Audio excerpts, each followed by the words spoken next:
You can forget health, forget welfare. Wait till you hear how they're spending your money now.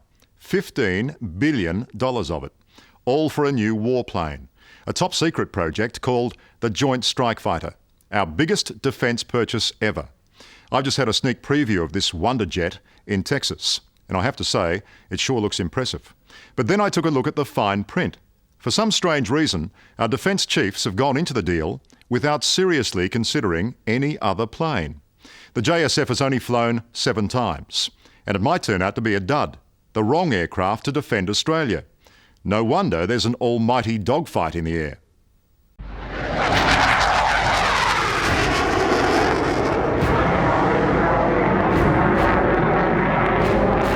Whoa! That is amazing. It's almost straight up the bow. We're at 1,000 feet and climbing fast. Okay, we're into cloud. Heading straight for the heavens at face-flattening speed. 13,000 feet in 17 seconds. And we've got 2 enemy planes on our tail. Okay, you got him out the left-hand side of us now? I can see him. This is Australia's frontline fighter, the F-18 Hornet. And now I know what it's like in the middle of a dogfight. We got him there. We're waiting to see the other guy. It's our most potent force in the sky. But despite the awesome, stomach-churning speed, this plane has seen its day. That's when we shoot that. That's going to attract to his exhaust and blow up the back of the aeroplane. Wow. It's about to make way for a new generation fighter. And that's where the real dogfight begins. This is Fort Worth, Texas, home of America's largest military contractor. If you need something to kill an enemy, Lockheed Martin will build it for you. And business is booming. In here, what Lockheed Martin call Run Station 4 is the biggest new project of all. The next generation radar-avoiding supersonic jet. It's known as the Joint Strike Fighter, so called because it's being jointly funded by 9 governments, including ours. Come and have a look at this.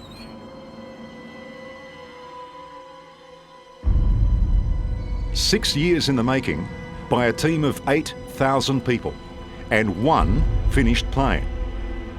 Australia plans to buy 100 of these beginning in 2013. It's the biggest defence deal in the nation's history, set to cost at least $15 billion. This is the only one flying right now, and it's flown 7 times. Test pilot John Beasley is the only one who's flown it. I think the thing that you see there is you see the future of tactical aviation and air combat. Can we have a closer look? I don't think so. I don't think that's in the rules, is it? It's off limits because it's top secret. How close can we get? Right here. Just here? Yeah, that's the rules. The question is, though, has Australia had a close enough look? The price tag on each plane will be well over $100 million. Some of our most distinguished airmen are desperately worried the Joint Strike Fighter will be another in a long line of Defence Department stuff-ups. I've been around long enough to smell a rat, and I believe we tried to take a shortcut that has damaged the Nationals' defence in the long term. Air Vice Marshal Peter Criss led the Air Force in the battle for East Timor. He wants Australia to buy another plane, the F-22, regarded as the most lethal jet fighter ever conceived. It's almost unheard of for commanding officers to break ranks, but the former Air Commander of Australia has come out of retirement to fight the government's decision. So in buying the Joint Strike Fighter, how many other planes have we considered? No others. None? No others. Not one? None? The process was shut down. Very early on, a close friend of mine was head of the team to look at the acquisition under Project Air 6000. He started the process and he's told, no, stop that. We're not going to do that this time. We know better. Once the decision was made to commit to the Joint Strike Fighter, it was then considered by the government to be not appropriate to continue to go and look at alternative models. Dr. Brendan Nelson is the Minister for Defence. Are you telling me that due diligence was comprehensively done on other planes in making this decision? All of the advice that I have is that all of the necessary alternative aircraft were looked at in terms of capability, scheduling, cost, what they could offer to Australia in terms of the future. Which other planes were considered? Well, I'm not going to go through that now, but... Well, just tell me, for the public record, and it would be if this committee looked at other alternatives, tell me which others were considered. Well, I'm not prepared to go through an exhaustive list of... Well, just give me one. I'm not prepared to go through an exhaustive list of the alternative aircraft that were considered. The Joint Strike Fighter was considered to be the best aircraft for us.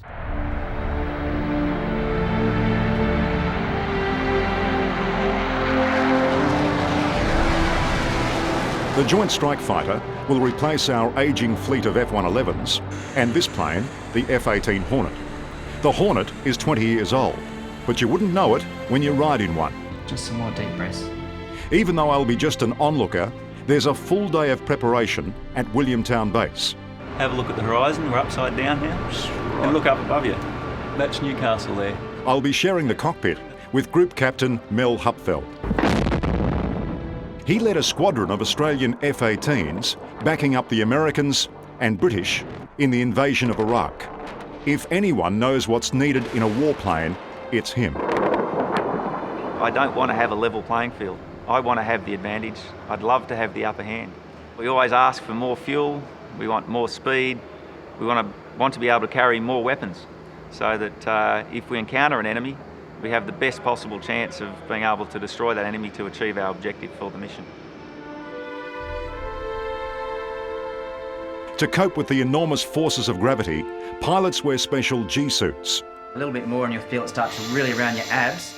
Squadron leader Matt Hall explains how to avoid blacking out. And you push as hard as you can, squeezing every single muscle from here down as hard as you can. Basically, if you can try and blow a blood vessel in your eye, you're doing a good job. Okay, now take a big breath in, hold it and push. Breathe out and in. Again. The dogfight will involve 4 aircraft, 2 F-18s versus these 2 Hawk trainer jets. In today's mission, these guys are the bad guys. So their job out there is to try and kill us and stop us getting to the target. Okay, you all set? That's one, check. Our target, if we don't get shot down, is a road bridge, which we'll destroy with make-believe bombs. Here we go, here comes the burners. A bit of noise there for you. Wow. Gear and flap coming up.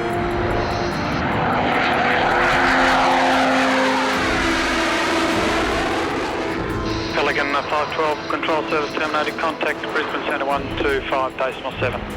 1257, Pelican 512. Ah, thank God. Oh, hey? look at that. How much better? Oh, how good's that? Ready to clear weapons. Check weapons. The fight's taking place in a huge slab of military airspace over New South Wales.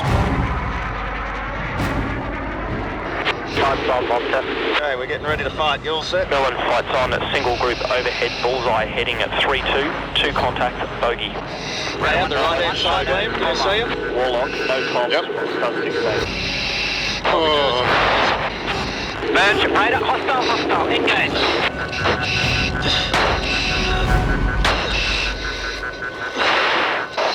He's behind us somewhere. I couldn't see him in the sun there. Did you see that?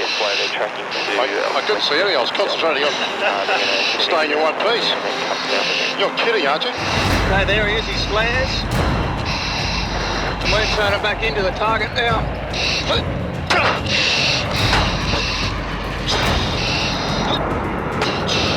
I could see now why they'd taught me to suck in lungfuls of oxygen. Oh, shit. You all right? We're pulling almost 7 Gs, which means my body's 7 times heavier than normal.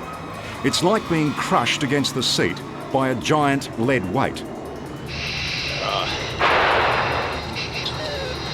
Okay, now we're running in towards the target area. Okay, crossing over. We want to be on the southern side. We've still got to be looking out for enemy aircraft along here. You get much lower, you'll prune the trees. Yeah. After an hour of white-knuckle flying, the dogfight's over. But I'll have to wait till we're back on the ground to find out if our mission was accomplished. All right, we're on the way home now, Liam. That's very good news. Bloody hell.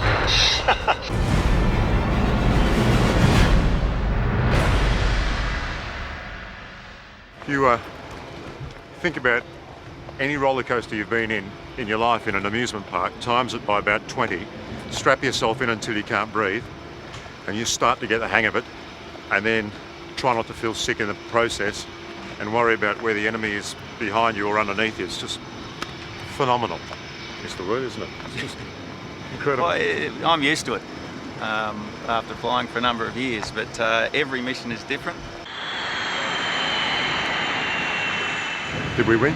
Yeah, I got a missile and a gun skill on him, so he was definitely dead. Before we went and bombed the bridge? Yep, so we took out the first guy. You guys shot the first guy. He's gone. We then flowed through to the next guy. We ID'd him.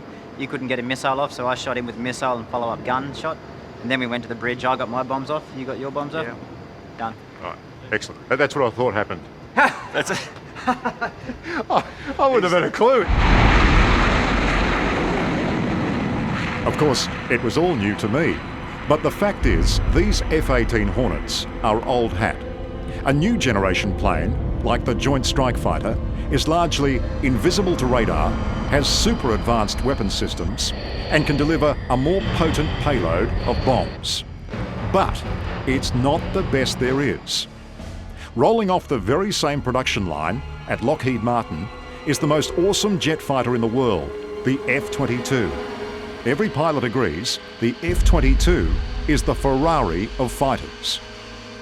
It is the crown jewel, without a doubt. It's got a capability that stands at shoulders above any other fighter in the world at present. Why wouldn't you take it? Well, that's what I can't understand. That's what I am so frustrated about in this whole process. The reason we're not asking for the F-22 is because whilst it is a brilliant air-to-air combat fighter, Australia needs 100 aircraft. We need a great all-rounder. It can bat and it can bowl. It can do air-to-air combat and strike capability. And there's another reason for the decision. But get this, the Minister says he can't tell us about it because it's top secret. It's the 5% of this aircraft's capability that is classified, to which I have had privileged access. Minister. It's the 5% that really counts, and that's why this is the correct aircraft for us. Trust me, I'm a politician. I'm very privileged to have access to all of the information that is available, not only on this aircraft, but a number of others. This is the right aircraft for Australia. You've spent a lot of hours in the cockpit of fighter planes. If it came to war with one of our regional neighbours, would you be confident that you could beat them in the air behind the controls of the Joint Strike Fighter? No. No. Because already in our region, there are formidable, very formidable, predominantly Russian, mainly Sukhoi family variants of aircraft. Yeah, let me get this straight. You're saying most of our regional neighbours will have Russian-made planes that can potentially beat the Joint Strike Fighter? Yes. That's what I'm saying. That's alarming, isn't it? Well, that's why I'm alarmed. We're going to go and buy an aircraft, throw it into a region that may or may not be hostile to us, and say, well, good luck, boys. Hope you come back.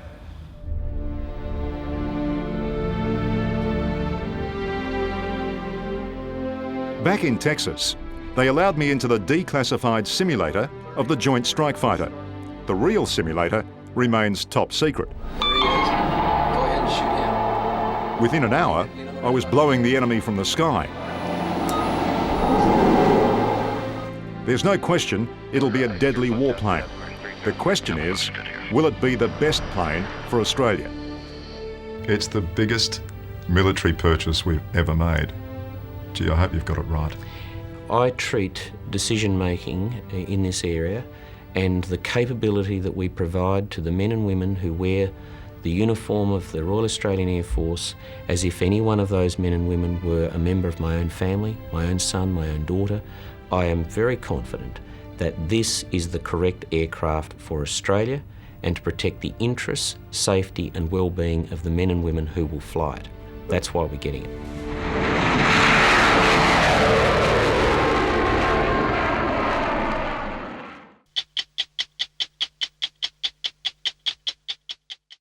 Hello, I'm Sarah Abo. Thanks for watching 60 Minutes Australia. Subscribe to our channel now for brand new stories and exclusive clips every week. And don't miss out on our Extra Minutes segments and full episodes of 60 Minutes on 9now.com.au and the 9Now app.